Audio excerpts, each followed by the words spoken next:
Hey guys, what is going on? It's 21 Maxwell here yet again, and it is episode 2 of my TNA YouTube series. We are booking our first Impact of October 2014, our second show on the road to Bound for Glory, and this week we've managed to get another 17 segment show. So without further ado, let's get cracking into it, and let's see how it goes. We've also got a pre-show just to give some of their lesser talents a chance to display their talents and try and get a bit of overness in the pre-show. So we're going to open up, starting off with Rockstar Spud against Sanada. Spud's off his game, Sanada's off his game. Basically they're two jobbers, they're a bit unhappy. How we get a deal rating out of them, I don't know, but I'm still quite happy at that. And it's a decent way to get the crowd going. The 3,500 that are at the AL Trojan Arena, I think this will be the last one we'll have in this kind of state. And we'll try and move back to the tri-state to get the bigger attendances, to get more financial muscle. So that was your pre-show. We then move on to the actual show, which starts straight off with some action. It's Mr. Anderson taking on Rampage Brown. They get a D+. Anderson's off his game tonight, and a match with an average crowd reaction and some decent in-ring action as well. Mr. Anderson defeats Rampage Brown in 7 minutes 12 with a mic check following a botched interference from the Redman. So obviously I had Redman in that just to further the US UK storyline. And then after that we have some debuts. Mr. Anderson is attacked by Magnus Redman, Rampage Brown in the ring. Seeing the assault, Ted DiBiase and his brother Mike DiBiase come running in and fight all three off, saving them from a serious beating. I get a D-, which is worrying me because I think Mike DiBiase won't be up to the scratch, so he'll probably just be like a jobber, kind of filler for this time, and then we push Ted DiBiase as the next big thing as well. So Ted DiBiase gets an initial A rating for his Patriot gimmick, Mike DiBiase gets a B+, and everything carries on to the next segment, which is Kurt Angle announcing another new signing. He announces that Rhett Titus is here. He comes out to the crowd and plays to the crowd. Rhett Titus debuts his cocky face gimmick. It gets an initial A+ rating. Kurt Angle looked good. Rhett Titus looked dreadful, which is weird, but it's to hype up because he's going to have a feud now with Kenny King for the title. Vying for the safety of his locker room, Kenny King avoids being spotted by Rhett Titus, who is walking down the corridor the opposite direction. When the coast is clear, Kenny King makes his move, so eventually they're going to cross paths, and that's where this is going to kick on. We then move on to a short match where Gail Kim easily defeats Velvet Sky. Gail Kim was offered good chemistry between the two females, and that gets a D+, which moves us into a grand display of brutality. Washington orders his client Shad Gaspar to attack an unaware and quickly bloodied Abyss. So basically Shad is getting the advantage on Abyss, and that gets a C- rating. It then carries on to Curt Hawkins backstage, or Hawkins is backstage with Chris Hemme hyping up for his match, and he takes on Gunner and basically wins with a taste of pain after 11 minutes and 2 to try and put him over against, Gunner's a decent talent, but I don't like the look of him, so I'm not going to push Hawkins over him, so that gets a C rating. And then post-match, following his match, Hawkins is blindsided with his very championship belt, wielded by Samoa Joe. Having laid out his rival, Samoa Joe takes a good look at the belt itself and even goes as far to position it around his waist in a symbolic gesture before dropping it to the fallen Brian Myers, who's Hawkins, and exiting the ring. Only a D+. But hopefully I can get this feud going. I might actually need to create a storyline. I had no long-term plans for them to feud with each other, although I may change that. Then Jeremy Borash hosts a random bikini contest between Madison Rayne and Velvet Sky. I'm assuming Madison Rayne wins it. It was just basically extra filler to fill up time. We then have a mixed tag match. Angelina Love's off her game, but everything else seems to be good. A couple of storylines going well.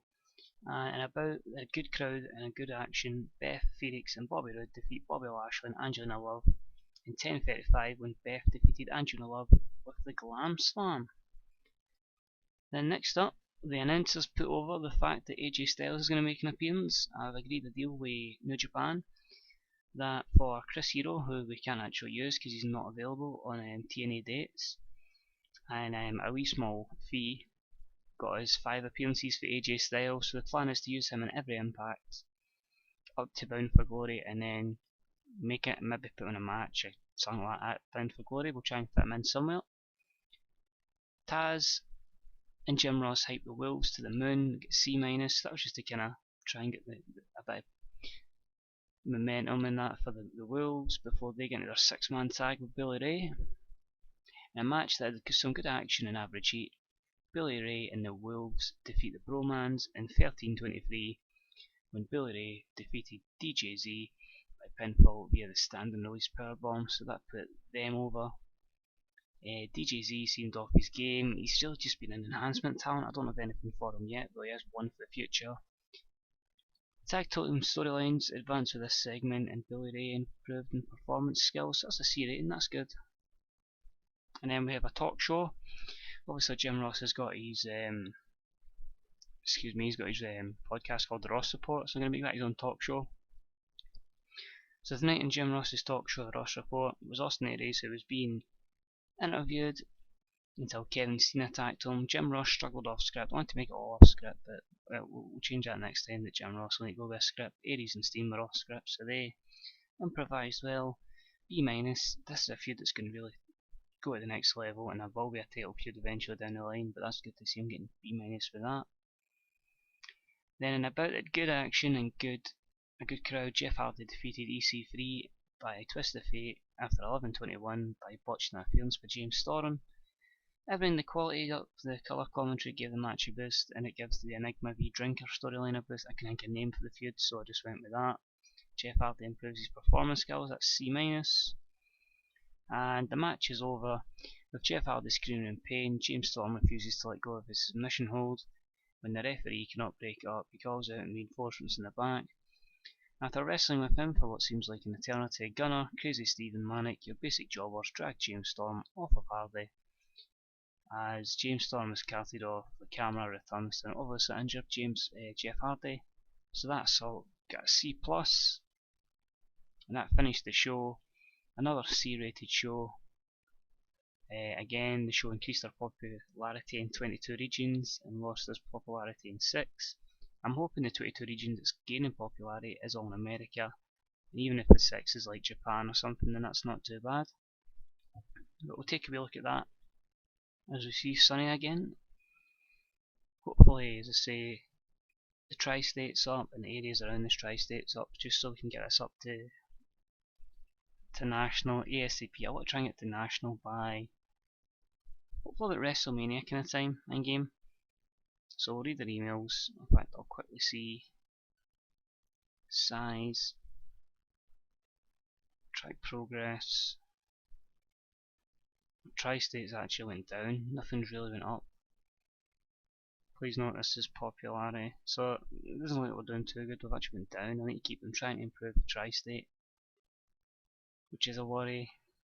Popularity, yeah, a lot of my D pluses, if we can get the D pluses into C minuses and work to there, we should be okay. It's working the ones that get high in importance and that, and then eventually we can move on to the likes of Canada, UK, but that's so far away. We'll have a quick look at our emails. We got 1.61, so it's up to last week's show, and a 002 on Sport TV. So not a bad week, you know, it moves us closer towards Bound for Glory. A couple of feuds are starting to develop in.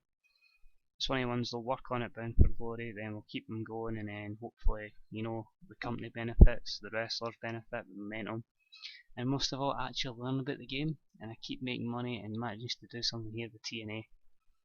So guys, this was episode 2, Friday week 1, October 2014. I will be back soon with Friday week 2, you know, for next week's Impact. And until then guys, this is 21 Maxwell. I'll speak to you again real soon. Bye bye.